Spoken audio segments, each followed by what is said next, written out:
Today we're going to be talking about why do I think Donald Trump is in and come, let's take a look at what's happening in America now. So as a Nebraskan, the farmers predominantly voted for the current president. They also voted for Pete Ricketts and Deb Fischer, who aren't doing anything for them. And China announced that they're not going to buy corn and soybeans today, or I think they've done it over the last couple days. I think it was last week, because of the trade war their current president that they voted for decided to wage, a trade war with China. They're not going to buy your goods. And I know that a lot of you have said that you want aid. Well, as a taxpayer who lives in Nebraska, who did vote for the right candidate, I don't think I want my tax dollars going to bail you out. I think you actually should sit in your decisions and feel the effects. You want us to. Every time we vote for a Democrat and you say they're horrible. So at this point in time, I'm going to tell you the same thing you say to me back. You wanted to vote for this. Now you get to deal with the consequences. And I don't think I should have to bail you out, because I work hard for my money too, and my dollars shouldn't bail out your bad decisions. So yeah, today I'm telling you, the farmers here in Nebraska, you need to deal with your own decisions. It's your consequences, not mine, and I don't want to pay for them. Nebraska's biggest part of their economy at GDP is farming. Right. And they said 45 to 65% of the workforce is undocumented. 45 to 65%? Yes. So, shit. with Trump rounding up illegals, what have those illegal immigrants done? They jump ship. They don't want to get raided while they're working. They don't want they don't want to get families broken up. So now, so they predicted that Nebraska is 2 quarters away from being bankrupt. The whole state, because there's no workers. Half of their workforce is undocumented immigrants. So now Nebraska is in a panic, is in an uproar. And most of them, farmers are Trump supporters. They got exactly what they voted for. If all these illegals were taking your jobs, why don't you go fill and do the shitty jobs they were doing for less than minimum wage? If these illegal immigrants were taking your jobs, there's all these jobs available. You can do it. To work slave hours at slave wages, you can do it. They literally bit their nose and spite their face. Like, they directly voted to deport the illegals, and now the illegals, they didn't even wait for deportation. They working somewhere else. I hope they don't want any government handouts, because that's socialism. They hate socialism. Hope they don't want any government handouts. Put yourselves up by your bootstraps. What's going to end up happening is these corporations are going to come buy your farm, and you going to work that farm. And you're going to be working for the corporations. They're going to buy it for pennies on a dollar, and you're going to be working your farm, and you're not going to... All these damn illegal aliens taking over American jobs. It ain't right, because they're all criminals, That's why we need a strong leader that'll put Americans first. That's why I voted for him, because he said he's going to deport all them illegal aliens, okay? Because I'm a proud American farmer. I don't need no illegal immigrants taking over my jobs. Ain't that right, Jose? Jose? Juan? Pedro? Where did y'all go? Hey, where did they go? They left. Why did they leave? They got work to do. Because they were illegal, and you voted for the guy that wants to deport them. Not really the most stable working environment. What? But I need their cheap labor to make my thin profit margins to make sense financially. Well, you should have thought about that, because now you're going to have to hire Americans, and they're going to unionize and ask for higher wages and eat into those profit margins. But are you saying that I have to face the consequences of my own actions? Because we can't afford this. We're all going to be bankrupt in 2 quarters. Funny how life works that way. American workers and American taxpayers have been taken advantage of for multi-generation, for decades. And it's time for somebody to stand up and put us first and put the country first and do what's best for the country, not what's best for the politicians. Even if you as a farmer suffer. That's right. I mean, some people would hear that and be quite surprised that you're prepared to put your livelihood, your family's livelihood, on the line for the sake of politics. Well, that's my duty as for being the head of my household. I've got to do what I got to do, what's going to be better for the future, better for the kids. It's not about today. It's about the long term. The long game is where the rewards are going to be. But don't the price of tariffs and what happens in commodity markets like soybean, doesn't that affect you in the short term and affect your ability to provide for your family? Look, tariffs will probably have a detrimental effect on soybean price in the near future. In the long term, it'll probably work out. I'm a farmer. I deal with bad weather. I deal with dry weather. I deal with torrential rains. We deal with hurricanes. What's a tariff going to do? You know, I got to raise a crop. If I was worried, I'd stay home and not raise a crop. If I was worried about it, I still got to get out there and raise my crop to get the price. If you don't get the yield, it doesn't make any difference. You know, I got to deal with all these other things. What's a tariff? I can't control that, so it is what it is.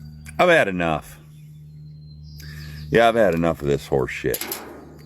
I don't give a shit what kind of law you make. I ain't going to follow it. I ain't paying my taxes this year. I just don't even care. I'm not going to be ruled by tyrants. I'm done. No taxes. I'm not following your goddamn laws that you make that are arbitrary and unconstitutional. I just ain't doing it. I've had fucking enough of your bullshit. Washington State, Oregon, California, kiss my ass. I ain't following no more laws. No more new laws. China said they don't give a fuck. They meant it. If you haven't heard, China has ended its beef exports from the U.S. Losing those exports is worth $1.6 billion to the U.S. And you want to guess which state exports the most? Nebraska. And they have a $400 million budget short, which means the Nebraskan ranchers are not going to be able to get a subsidy from the state because they're already $400 million short. China took that beef exports right over to Australia. And China didn't stop there. They are also reducing their soybean exports by 9.5%, or almost $5 billion. And Indiana is going to feel that pain, seeing that they export $2.6 billion, or 60% of their soybean crops, to China. And China is going to subsidize that through Brazil. So that means we are losing again. Have you noticed that they are targeting red states? That seems pretty strategic if you ask me. Targeting red states. Here we are with another fucker run and find out situation. It seems that this is happening a lot with the Donald Trump administration. So I brought you guys a video recently about a farmer who was selling alfalfa, and he was realizing that because of the tariffs, they're going to lose their farm possibly because China is not buying their alfalfa right now.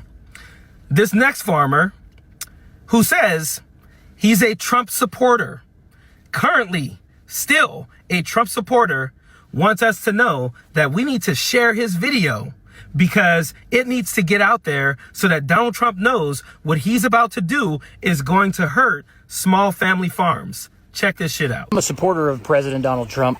Voted for him in this election and the last and the one prior to that. However, President Trump is about to allow JBS, the world's most corrupt beef organization, to become publicly traded in America. President Donald Trump will be the president that allows for the complete destruction of the small, independent family farms and cattle ranches if he allows this to go through. Newsflash. Donald Trump does not give a damn about you. But you know who gives even less of a damn about you? Myself and all the other liberals you thought you were owning when you voted for Donald Trump. What we got for you is a bunch of middle fingers, man. We're like, fuck you. We don't care. We don't care if you lose your farm, bro. You voted for Donald Trump. You even said at the beginning of this video, I am a supporter of Donald Trump. Why the hell would we give a damn about your gripes? You're getting exactly what you voted for. I love when I see the memes and the conservatives out there saying, screw you liberals. This is exactly what I voted for. This is exactly what you voted for. I don't know why you're making this video. This should be a thank you video because this is what you voted for. The FCC has already approved it. Now we're just waiting a mere few days for them to allow it on the stock exchange. And what's concerning is we haven't heard a word from the Secretary of Agriculture about this. We haven't heard any of the large cattle organizations that represent cattlemen speak out about this. They claim to represent cattlemen. The truth is they only represent the big guys. They're bought and paid for by the same organizations, JBS, Cargill, Tyson, National Beef, all the collusion that's happening. Go do a very simple search and you'll see the millions and millions and tens upon millions of dollars that these companies have been ordered to pay for collusion and price fixing, which has cost us our family farms and ranches. And what that costs us as the people who aren't family farms and ranches is a stable food system. As much as I'm a supporter of many of the other things that Trump is doing. And there you have it. He's a supporter of many of the things Donald Trump is doing. And what he's talking about there is the hate and the bigotry. You see, he came for the bigotry. He came for the deportations. He came for the hate against the gay and trans community. But what he's getting out of it is possibly losing his farm, losing his shit, losing all the things that he worked so hard for. So here's the deal. Understand something. Tough immigration law just isn't working out. Most immigration workers left, so the farmer hired Americans. Problem is, he says, most show up late, work slower, and are ready to head home after lunch.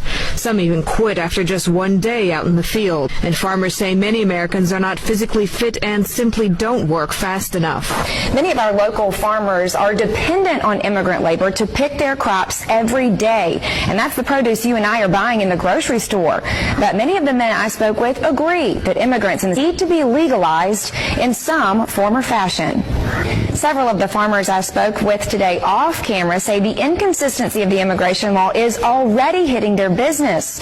They told me workers are simply moving to states who do not have immigration laws, and they say that could jeopardize farming. ICE agents arrived at the field you see behind me earlier this morning. In fact, according to a couple of farm workers we had a chance to talk to, ICE agents arrived right around 6 o'clock this morning. Cell phone video that was posted online right after the raid show ICE agents chasing after some of the workers. ICE hasn't said how many people they detained at this raid earlier today. The agriculture industry in Ventura County is a $2 billion a year industry.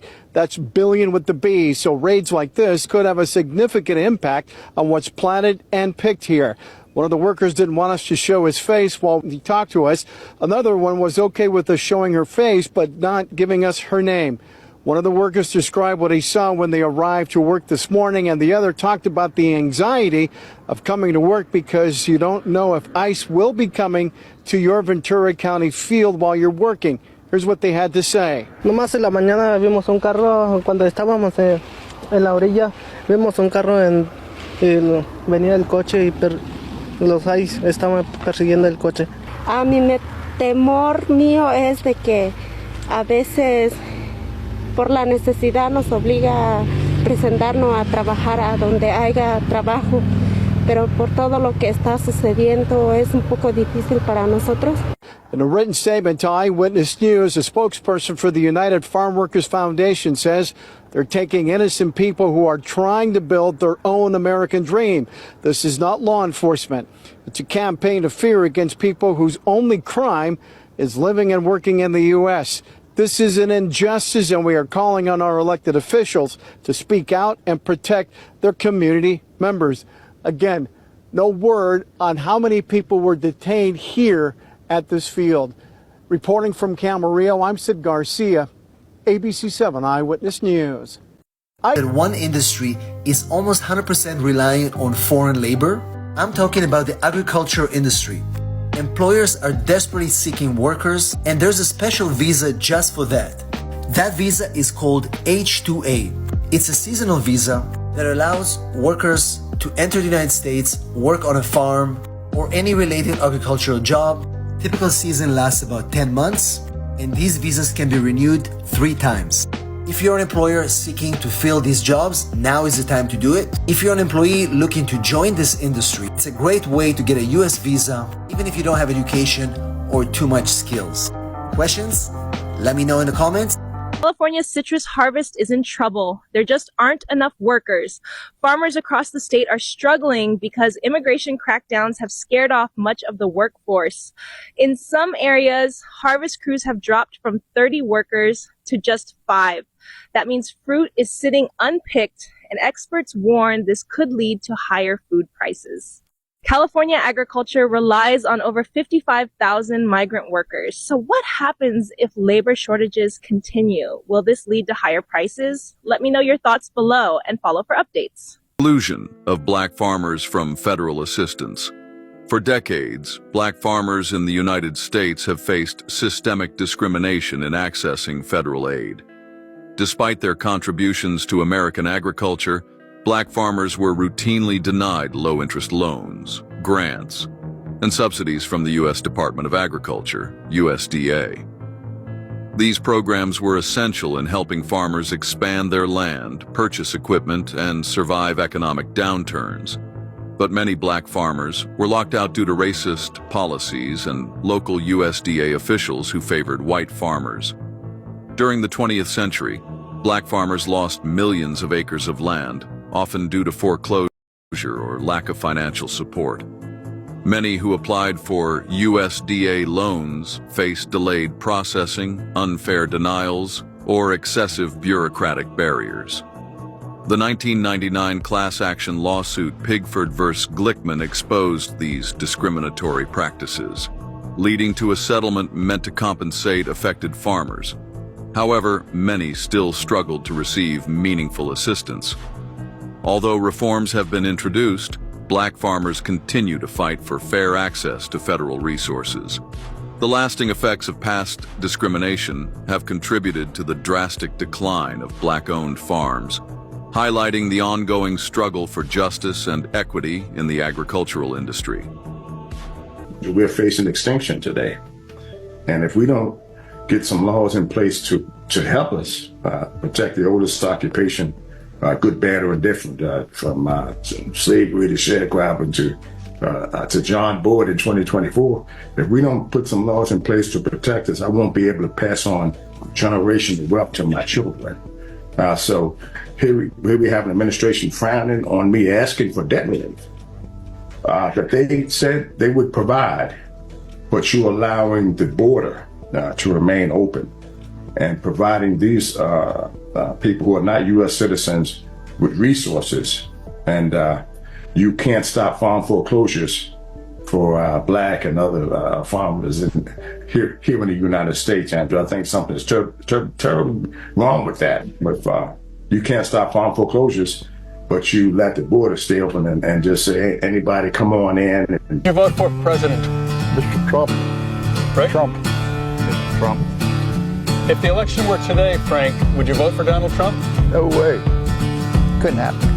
No. You voted for President Trump. So now, in this moment, you say you're in a free fall. What is your message to him? So I'm off the Trump train. Where I'm going for now is I got to protect my business. Highland, a wheat farmer who says he's lost $400,000 since Trump took office. I think there was a lot of people who voted for him that want to stay loyal to him, but it's going to get to the point where financially, if it's between supporting the president or losing your family farm. You voted for the president? Yes, I did. And do you support these policies which might be hurting farmers like you? Right now, we're the ones that are taking the hit. And he's sort of backstabbing the main people who got him into office in the Midwest, and he just left us down.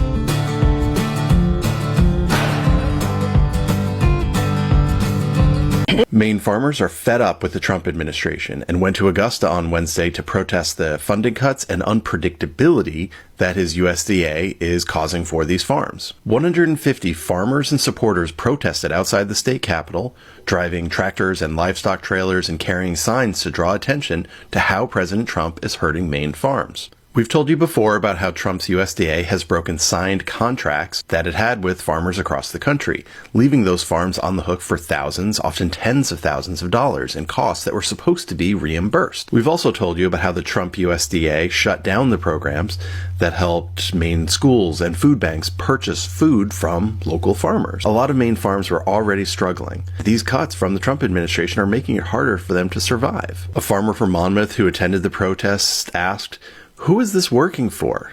Not working people, not farmers." Be sure to like and follow for more Maine news. Farmers there voted for him in droves, nodding along as he promised to crack down on immigration. They cheered when he pledged to get American jobs back into American hands. But here's the problem. Those jobs? Yeah, they were never in American hands to begin with. Agriculture runs on immigrant labor. undocumented workers who are the backbone of farms, from planting to harvesting to processing. Now, thanks to Trump's immigration crackdowns, those workers are vanishing. And suddenly, Nebraska farmers are waking up to a nightmare of their own making. Crops are going unharvested. Dairy farms are struggling to find workers. Meatpacking plants, the economic heart of many rural communities, are in crisis mode. The people who once scoffed at the idea that immigrants were essential to their livelihoods are now finding out, in the most painful way possible, that you can't run a farm without farmhands. Ladies and gentlemen, there is something going on here in America, and even some MAGA Republicans are fed up. So Representative Diana Harshbarger was in East Tennessee yesterday holding a town hall, and she called Donald Trump's victory a mandate. And the crowd shot that down right away, started booing her. Many of these people, Republicans, ladies and gentlemen, Republicans. It's very important to note. Then you have Representative Keith Self. He held a town hall in Wiley, Texas, and there were chants of vote him out, and he left the stage. Again, many of his constituents, many of these people, Republicans. And I also found it extremely interesting. Roger Marshall, who's a complete douchebag and a MAGA moron, also held a town hall, and he's a senator in Kansas, and he holds this town hall in Kansas. One of his constituents, a veteran, stands up and says he's worried about veterans losing their jobs. Literally 20 seconds later, he gets up and leaves, and he doesn't even answer the question, and then he's booed. Democrat Congressman Tom Suozzi received a huge standing ovation in a Trump +5 congressional district at Hofstra University after talking about how despicable. Media is only telling one side of the story all the time. People out there are thinking that the farmers are getting rich off of government payments. I don't think government looks out for us at all. What they pay a farmer is a pittance. I can promise you there isn't one American farmer out there that wouldn't much rather have a bumper crop than a government payment. So you're not hiding a Maserati or anything? No. Materialistic things have no bearing on my life whatsoever. I mean, look at our feed trucks. They're not new. The shop we're in is not new. It gets the job done. I'm happy. I have my health, have a great family, and I've had a great family. That's what's important. All right, guys, I didn't really want to have to get on here and do this, but I had to. These are fiberglass steaks right here. Those big, bulky steaks on the back of the truck, wooden steaks. I called 2 weeks ago to get a quote on these fiberglass steaks because we need some more steaks this year. I got a quote, 83 cents. I called the man this morning. I said, hey, I know these tariffs are crazy and everything going on. I said, what can you do me on those fiberglass steaks now if we needed a load? It's a 3-month ETA from time you place the order. He said, Taylor, he said, you don't want to hear this price and I'm about to give you. And I said, well, give it to me anyways. He said, each of those steaks now is going to be $1.74 a piece. And I said, well, you know, and I know both that we can't do that, and that's going to be impossible. So that's just to let you know a little bit of what we're going through out here on our farm and what farmers in general are going through. These tariffs, not the best thing for our country. I voted for Trump. Also, everybody says in the comments, Project 2025, didn't you read that? That's his platform. How much is beef bringing right now? Well, Chicago Board of Trade is about $247. The cash market is about $270. So the cash is harder than the Chicago Board of Trade. The Chicago Board of Trade is so when you're borrowing money, the bankers make you sell them ahead of time before you. So you know how damn much money you're going to get. I'm going to put 300 pounds on, I'm going to get this much money. So that's how they do that. Chicago Board of Trade people, that's how they make their money. It used to be 2-3 cents a pound. Now it's from 30 to 50 cents a pound. So if you can, well, you just force into that, that's all. If you borrow money, buying cattle, putting them out, putting gain on them, you just get in that situation. That's what they want. They're going to buy our calves and they're going to pay a premium to get them. Because everybody, all them guys want to put them out on grazing. That's what they want. They want them weaned, vaccinated, wormed. A lot of people may have missed it, but have y'all seen this?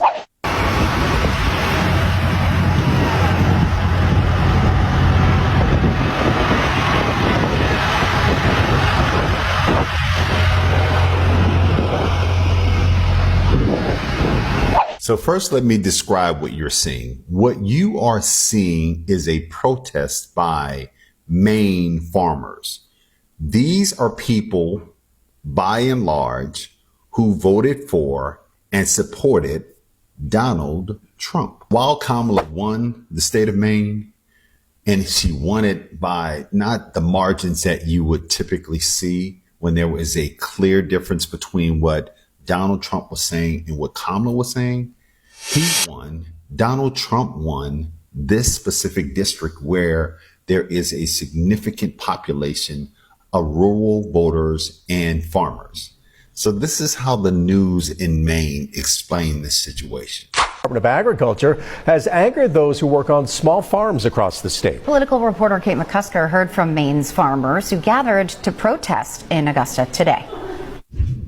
With some arriving on tractors and one even carrying a bucket of manure, today Maine farmers gathering to protest recent cuts by the Trump administration.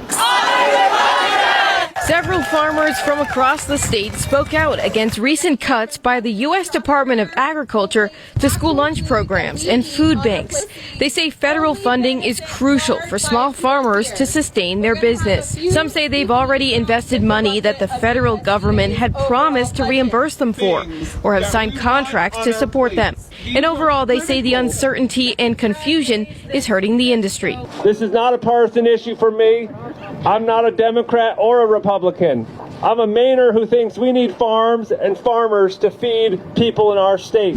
So Maine farmers, help me to do the math here. 1 + 1 = 2. The sky is what color? Blue. If someone tells you who they are, it's best you believe them. Donald Trump said that these were the things that he was going to do, and he did them. He talked about tariffs, and he talked about cutting the Department of Agriculture. He did exactly what he said he was going to do. This is your...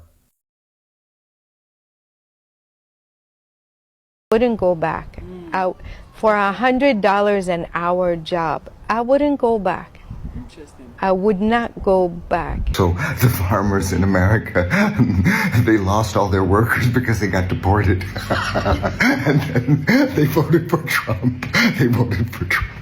And then they lost a lot of the grants because this guy Musk has been, cleaning out, and he's taking from the poor. The farmers can't pay their bills. They're having to sell. And J.D. Vance set up a company so that he could buy farms.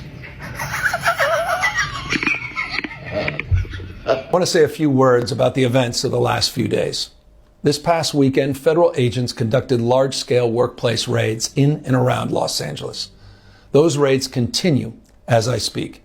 California is no stranger to immigration enforcement, but instead of focusing on undocumented immigrants with serious criminal records and people with final deportation orders, a strategy both parties have long supported, this administration is pushing mass deportations, indiscriminately targeting hardworking immigrant families, regardless of their roots or risk.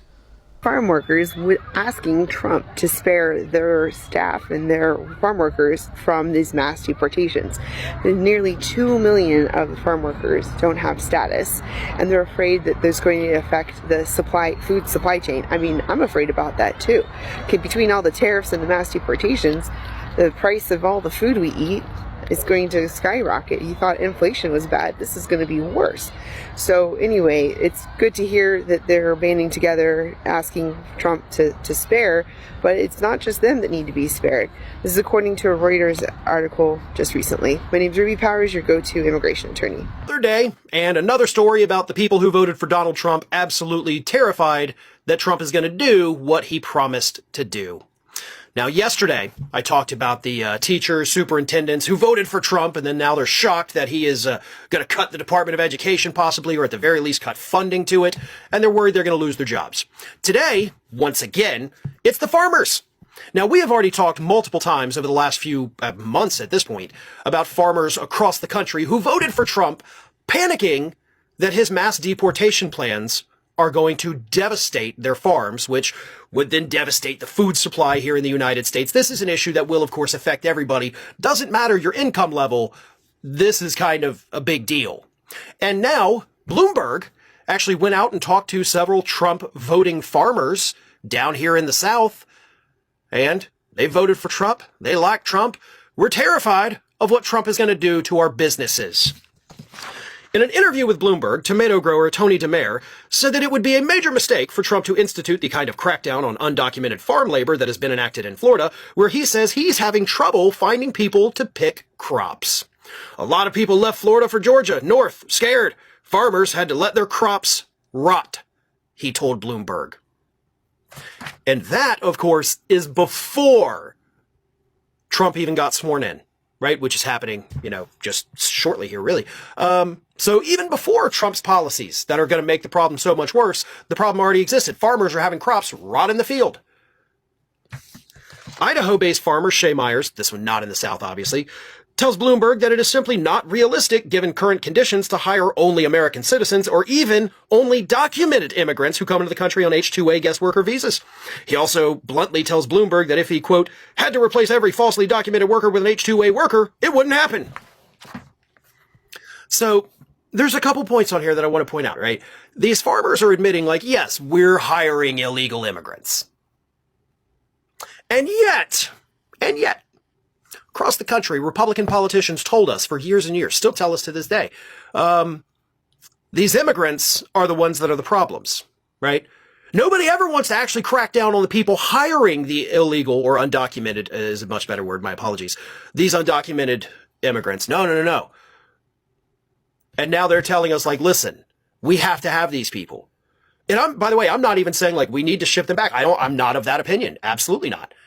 They should be allowed to say our economy is dependent upon undocumented people coming in this country. The problem is these people who hire them screw them over repeatedly. I mean, they're clearly admitting in this Bloomberg interview, Americans don't want to do these jobs. They don't. And there's not enough H-2A visas to bring in enough people to even do the jobs. Like, we're screwed if we don't have illegal immigration, which is why, of course, I voted for the guy who said he was going to get rid of all the illegal immigrants in the country. You see how it's really hard to have any sympathy whatsoever for these people? And I don't. This particular group of folks, I got no sympathy for you. Like, some of the other issues where people were like, well, I thought he was going to lower the prices on this. I thought he was going to not destroy the Department of Education. I got a little bit of sympathy for them. For the farmers who are out there whining like the mass deportations are going to crush us. He was 100% clear that he was going to do that. For years, he was clear about it. But no, you were more concerned about who was using which public bathroom, as if that impacts your life at all. No, you were hoodwinked by a Republican Party to ignore the issues that matter to you and be distracted by this shiny thing over here, which for the last year or so has been transgender people. You were more concerned about that than you were about your own livelihood. And boy, the chickens are coming home to roost, and you deserve what is about to happen to you. No sympathy. Deal with it. Live with the consequences of your actions. Isn't that what the Republican Party's all about? Personal responsibility? Y'all did this to us. Deal with it, a-holes. Now, the problem with having that mentality on this particular issue is, of course, that this isn't just going to affect the farmers, right? As the one guy mentioned, like, we've already got foods rotting in the fields. Guess what happens when that happens, right? The food, the vegetables, the fruits, they're rotting in the fields. That is food that doesn't make it to market. So when there's less food at the market, but demand remains the same, come on, folks, simple macroeconomics, price goes up. Or if everybody is still willing to pay that high price, but the supply is still low and demand remains the same, so without, we lose more money buying more expensive goods.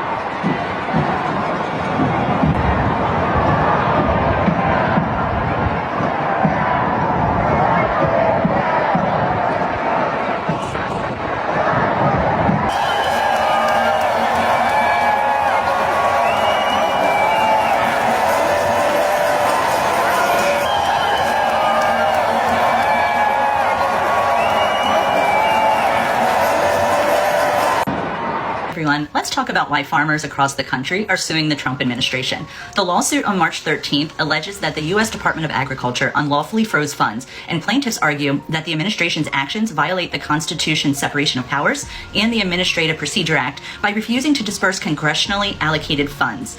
Now, we may know, some of you may already know, farming was already tough before Trump stepped back into office, thanks to things like the Russian-Ukraine war that was very disruptive to agriculture. Russia, supplies a huge portion of the world's fertilizer, and after sanctions, prices skyrocketed, up 50% or more in many cases. Ukraine also is a major wheat supplier, so we saw its exports disrupted, leading to global price hikes. It's a commodity, so farmers couldn't cash in because of rising costs and unstable markets. Also, climate change making everything worse. So farmers were already battling floods, droughts, extreme heat, hurricanes, pests, and just unpredictable rainfall. It's never been harder to grow food as it has been in the recent years. And then Trump made it even worse with 3 major failures. First, he froze USDA grants. Farmers signed contracts for funding under the IRA Act and the Farm Bill. They planned their whole year out, bought equipment, and made investments. But now, the funds are frozen, and farmers are left with bills they can't pay. Second, he killed USAID food programs. The U.S. used to buy surplus crops from American farmers and send them to starving families. This wasn't just a humanitarian effort. It also gave farmers a stable income. But Trump shut it down, leaving them stranded yet again. Third, his tariffs are backfiring again. I say again because he tried to do this in his first term. Tariffs on Canada and Mexico mean those countries hit back with retaliatory tariffs, cutting off key markets for American farmers. Some of these markets may never come back. If farmers want fertilizer from Canada, which they have plenty of, Trump taxes them extra with tariffs. And now let's talk about the latest betrayal. The Trump administration just agreed to help restore Russia's access to the world market for agriculture and fertilizer exports. So the EU banned Russian fertilizers because they know Russia will certainly weaponize them. The EU has no intention of lifting the ban. Meanwhile, 90% of U.S. fertilizer is imported, and the majority comes from Canada. Instead of supporting American farmers by encouraging, domestic production or better trade deals with Canada, Trump is cutting deals with Russia. Surprise, surprise. This also undermines U.S. leverage in trade talks with Canada. We could have used fertilizer imports as negotiation leverage, but Trump's team just gave that away. Now, thousands of farmers are fighting back with this class action lawsuit. They're demanding action on USDA grants, USAID, and tariffs. Even in Trump's first term, his tariffs were such a disaster that he had to bail farmers out with billions in taxpayer dollars. I don't know how many of you are aware of that, but it's not very efficient if you ask me. Biden did come in and fix that mess. Now, Trump is making the same mistakes all over again. Our farmers deserve better. They deserve policies that support them, not deals that benefit Russia at their expense. Basically, your prayers around your dinner table thanking farmers doesn't suffice, but your votes for Trump directly and negatively impacted the very people you pray for and claim to support. Please spread the word. This matters. Thank you.